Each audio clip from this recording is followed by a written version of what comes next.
Good afternoon and welcome to the midday news on Osbc TV. My name is Tajuddin Amodu. Concerned northern political trackers of Nigeria has called on politicians to desist from attacking the Independent National Electoral Commission, INEC, or its staff over the lost election. Rather, they should go to court and register their grievances. In a statement signed by the national coordinator of the group, Isa Aruna, aggrieved politicians who lost the presidential election are reminded that there will always be one winner in any election. He said that the attacks on INEC chairman, Professor Mahmoud Yakubu, and ICT director at the commission, engineer Paul Omakure, is needless. The statement further stated that part of the ICT technical team's record is that it made the beavers work optimally up to 86%, where 11% malfunctions were repaired and 3% restored. Indications have emerged that no fewer than 257 judges will be deployed for election petitions across the country. A document obtained by newsmen indicated that the judges were drawn from different states, High Court, Federal High Court, and the National Industrial Courts across the country. The document noted that the judges will be responsible for adjudicating disputes arising from the general elections into various offices. The judges from Osun State include Justice A.H. Ajoigbe, Justice A.O. Ayola, Justice K.M. Akanwo, and Justice A.L. Adegoke. Others are Justice M.O. Agbola, Justice S.A. Oke, Justice M.O. Kedia, and Justice A.O. Adeniji, among other counterparts across the country.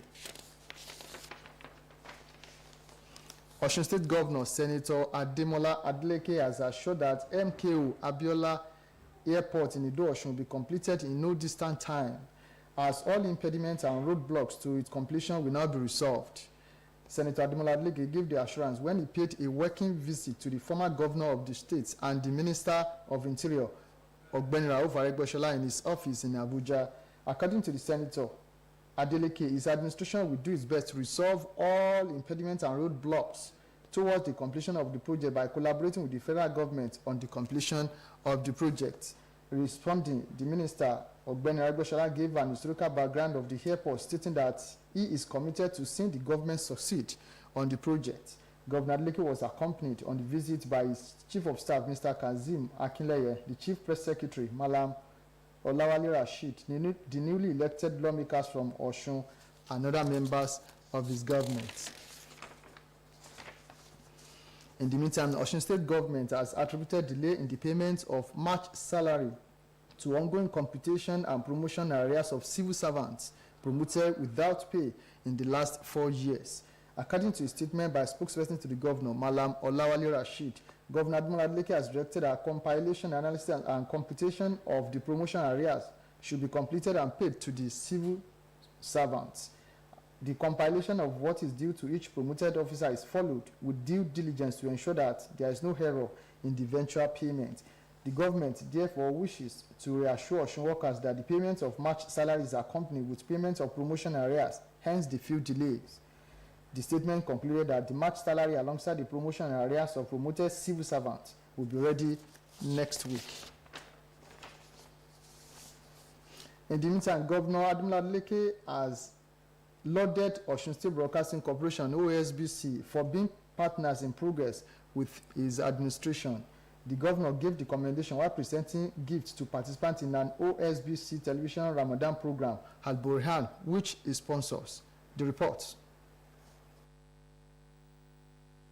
Speaking at the presentation of prizes to the beneficiaries, Governor of Osun State, Senator Ademola Adeleke, was represented by Barrister Hashim Abioye, said that the program Al Burhan was organized to broaden the knowledge of citizens during Ramadan. Senator Adeleke stressed the program is not just to give prizes to members of the public who are adherents of Islamic faithfuls, but for the people to benefit more about Islam. Nuruddin Ademola Adeleke has staged this program and has supported it in order for Muslims to have a wide reach and not just to feel the presence of Ramadan, but to have some consolations in terms of food items, in terms of clothing, in terms of prayer items, so as for them to have a proper identification with Ramadan.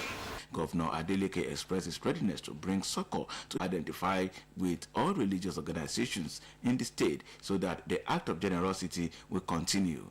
Earlier in his address of welcome, the Secretary of State Muslim Pilgrims Welfare Board, Alhaji Bolaji Sani, lauded the governor of the state for his unbiased disposition to religious in the state and for sponsoring a program that Muslim Ummah will benefit from tremendously. Administration of Senator Ademola Adeleke, and he has deemed it fit to organize a program on Osbc called, and where people have been given the opportunity to phone in and they will ask questions, and whoever is able to provide correct answers will give them prizes. We use this medium to appreciate the management of Osbc who has given on this platform. In his goodwill message, the Director General of Osun State Broadcasting Corporation, Mr. Rashid Folaranmi, who was represented by the Director Administration and Supply, Mr. Wale Alao, disclosed that the governor had done tremendously well since his assumption of office. He also thanked the governor for always agreeing to the request of the corporation.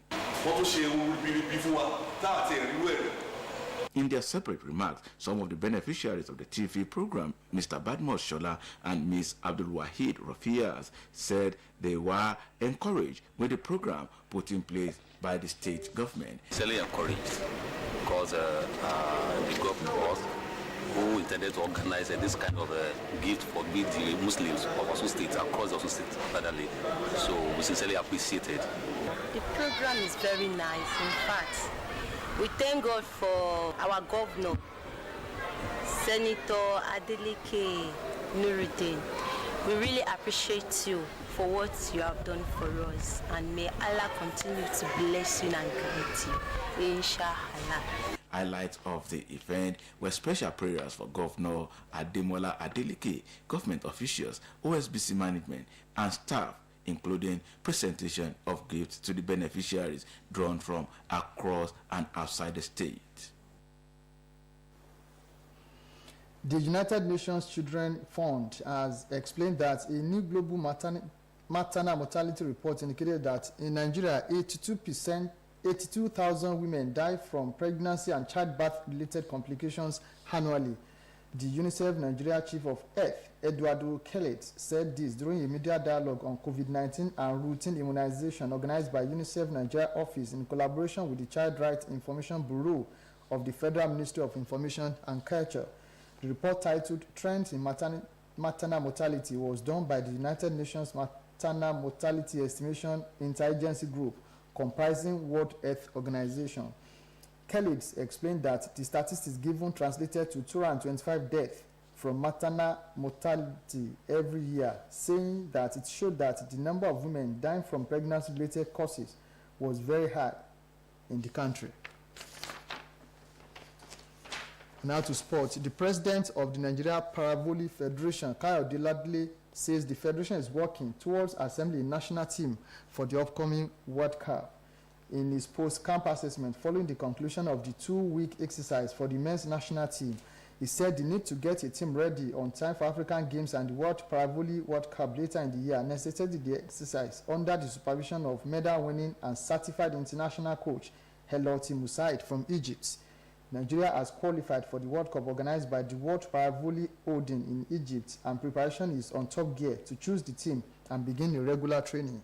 The Federation President said promising players at the last competition organized by the Federation in 2022 got invites, while others who had been consistent recently were also welcomed and accommodated. The Federation thought it best to maximize the opportunity to expose the national team to the international stage ahead of the African Games between 3rd and 12th September 2023 in Accra, Ghana, and the World Cup proper. And on the foreign scene, Russia has taken the presidency of the United Nations Security Council despite Ukraine urging members to block the move. Each of the 15 member states takes up the presidency for a month on a rotating pattern. The other permanent members of the council are the UK, US, France, and China. Despite Ukraine's complaint, the United States said it could not block Russia as a permanent council member from assuming the presidency. The International Criminal Court, which is not an institution, had issued the warrant for Vladimir Putin last month. The role is mostly procedural, but Moscow's ambassador to the UN, Vasily Nebenza, told journalists that he planned to oversee several debates, including one on arms control. And that ends the midday news on OSBC this afternoon. It was edited by Adebari Ijimakinde. Join us at 5 for the evening news. Good afternoon.